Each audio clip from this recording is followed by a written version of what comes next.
Welcome to a new day of Know Yourself. Today we work on health, immunity and strong steps. I was reading this morning the Four Agreements that I have here. And the Four Agreements is a book I highly recommend because it works on what we have been talking on day 2 and 3, that is the character. And even that we have worked on our purpose and how we react in certain situations, those will keep coming and situations change. So what will help us and make us certain that we can go through situations is the character. So we need to develop this health immunity. And I was also inspired in this movie Constantine that goes through the earth, sky, the heaven and hell, and goes moving between realms.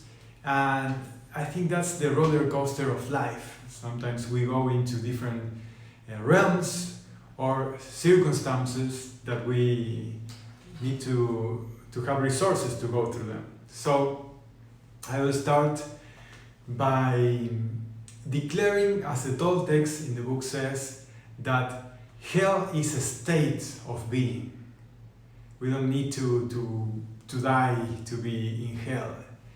Even if we die, our consciousness, our soul, will be still in disturbance, will be still in resentment, regret, suffering, hateful, all those attachments to our state that we can have.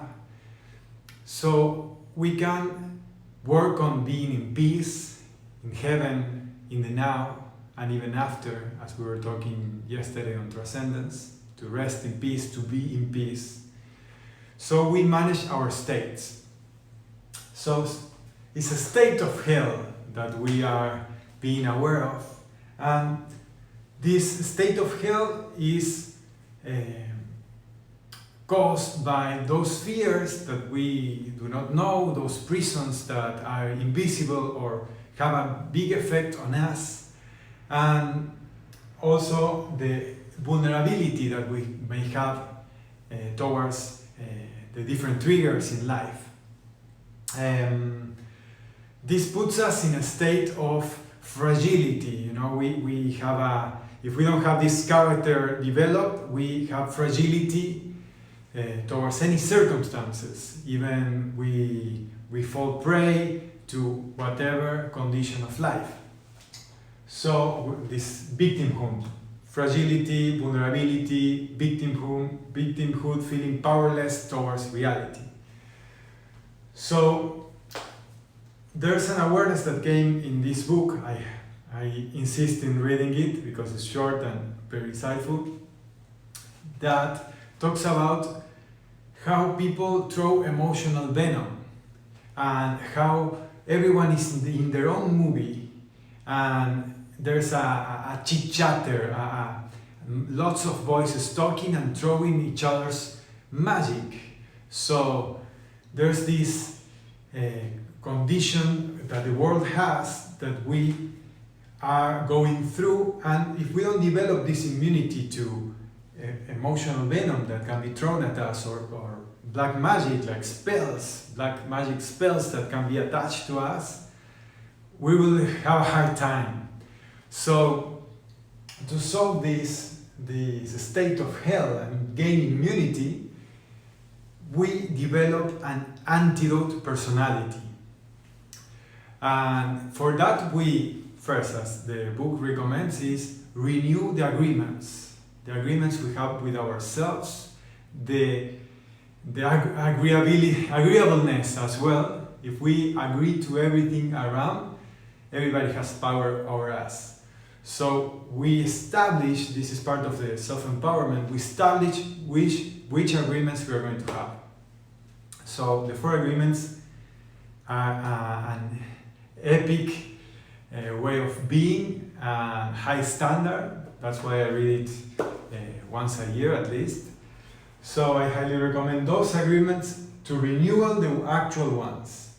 And another thing that came up today to share was something I learned from a Tibetan monk, that is Tibetan breathing. And this Tibetan breathing rewired the way of being. Usually when I did breath work or meditation, we inhale good things, bliss, grace, all the good things we can imagine, and expel, take out, exhale all the things that are bad, as the presumption, the supposition that we are full of bad things. So this dynamic already gives a fixed thinking that the out things are good and we are full of bad things. So he talked about the reversing of that, because the ego usually escapes, the ego that escapes the pain and looks for good and beautiful things, gets disrupted when we read and declare that we are an antidote for the external condition. So the reading is simple, this changing the mindset is: I feed from the suffering around and I feed from the pain around that has emotional venom around, people talking about densities. You take them in and you exhale bliss, you exhale blessings to all the place you are around. So you are an element, you are a component, a catalyst, a transmuter of the bad things into good things. So that puts you in a position of healing every place you are. You are an antidote. You have an antidote personality. Make sense? Sense has a more powerful sense since yesterday, right? So this attitude of being a antidote personality makes us endure to any situation. And also I was in a training with Sri Ravi Shankar, and someone asked him, okay, if we are capable of helping and if we have this capacity of healing and helping others, when do we know that is the limit? When do we care for ourselves, and when do we know when it's where's the limit in helping?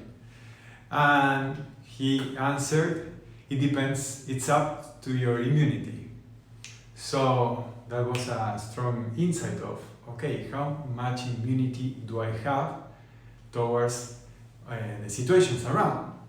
And when we have a strong immunity, we can help and not fall into misery or fall into the pattern of the savior.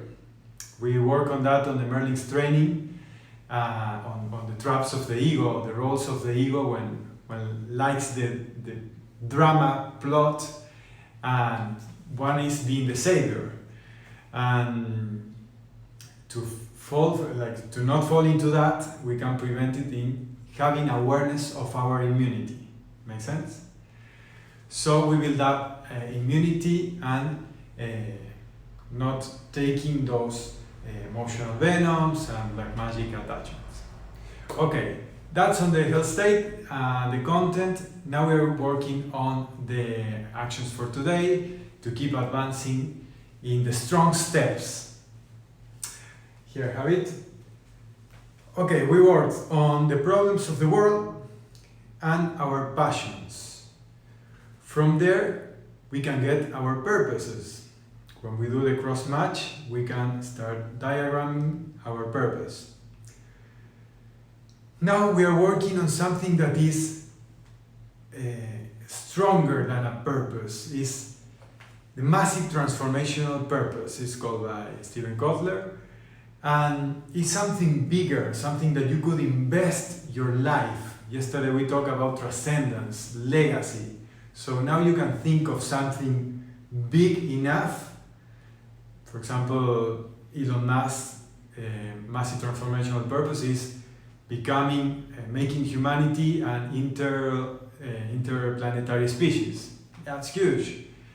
My massive transformational purpose is generating a society that has high synergies, intelligence, and ethics, so we can live in a better place. That's why I'm teaching self-empowerment, self-awareness.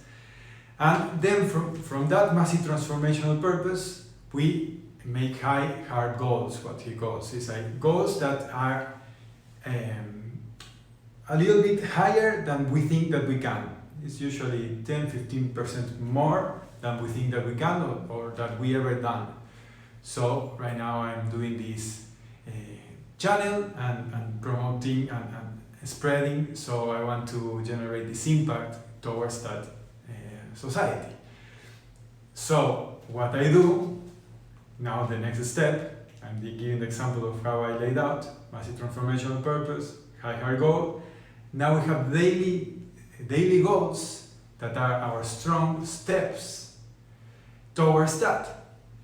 And we can work on these steps by linking them, aligning them to our goals, to our massive transformational purpose, and doing the best we can every day. Also, the fourth agreement, doing the best we can every day towards that goal.